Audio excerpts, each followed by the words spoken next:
Okay, here we are at the Celery Fields. It is the day after Christmas. It is 41 degrees outside. Yep.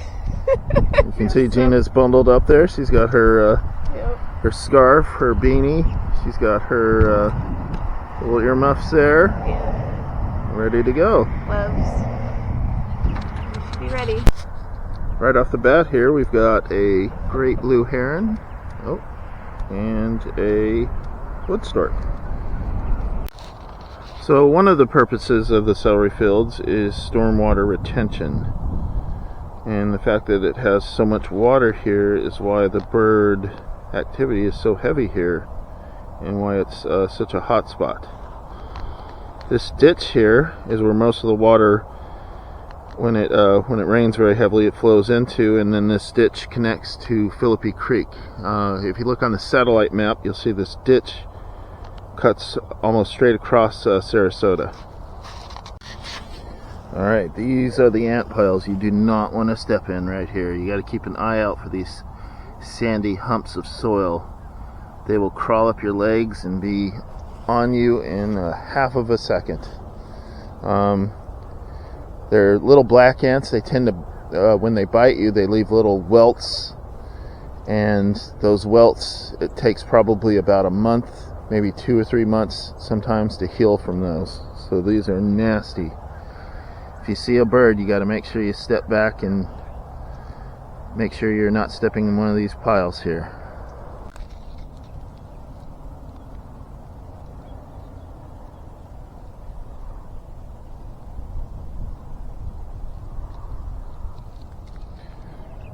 Alright, so in September we received a glancing blow from Hurricane Ian.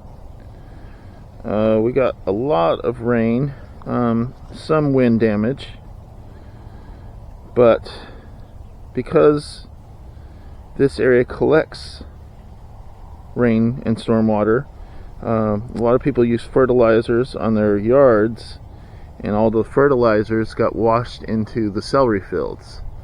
And that's why you see this overgrowth of weeds and plant growth. Normally this would all be open water, but because of all that fertilizer that got washed in here, now it's all overgrown. I believe the county is trying to spray some of it back with probably herbicides, which is, you know, I mean, they carry their own kind of issues. But yeah, so that's one of the byproducts of a hurricane.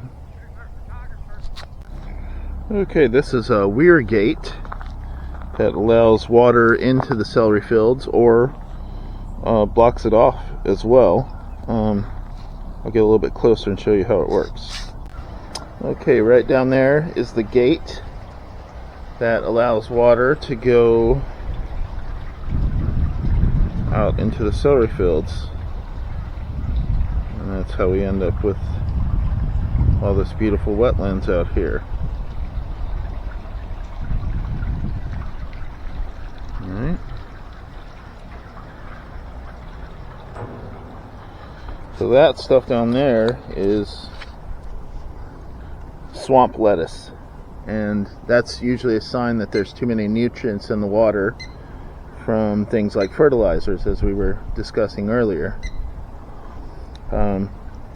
If they don't do something to mitigate this type of stuff, it will take over and basically cover all the water and suck all the oxygen out of the water, and that makes it hard for the fish, and then it makes it hard for the birds. Because of all that nutrient overgrowth from Hurricane Ian washing fertilizer into the celery fields, a lot of the bird life is concentrated along this ditch here. There's a wood stork right there. We've seen blue-winged teals this morning.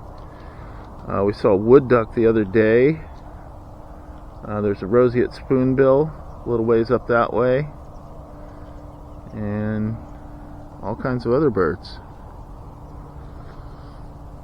I don't know if you can see, but down at the end there's a truck, a maintenance truck. I think they're spraying some of the overgrowth, trying to cut it back a little bit.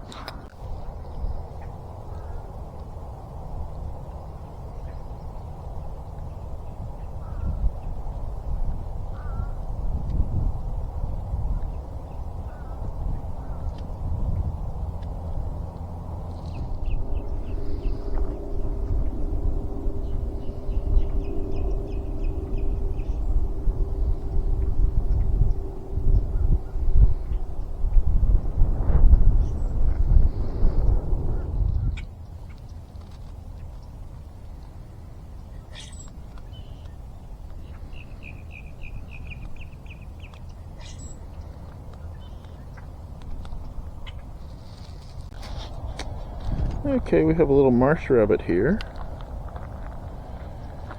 having a little bite to eat. Oh, off he goes. Alright, there is Raymond Road, and this is the sidewalk leading to the Raymond Road boardwalk. And occasionally along here we've seen southern black racer snakes on sunnier, warmer days. And there's the Raymond Road boardwalk. And that tree right there that's knocked over, that's a product of Hurricane Ian. So about a year or so ago, I saw a river otter. I actually got a couple of good photos swimming back and forth across where that tree is over here.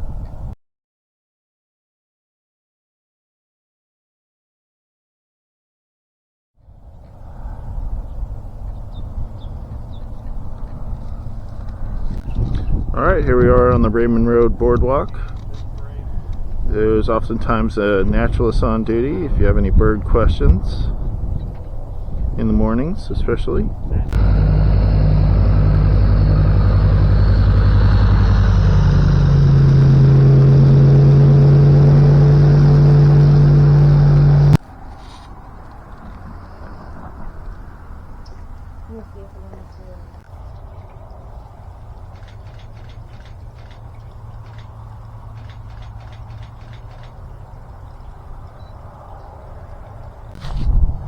Got a mated pair of sandhill cranes right in front of us here.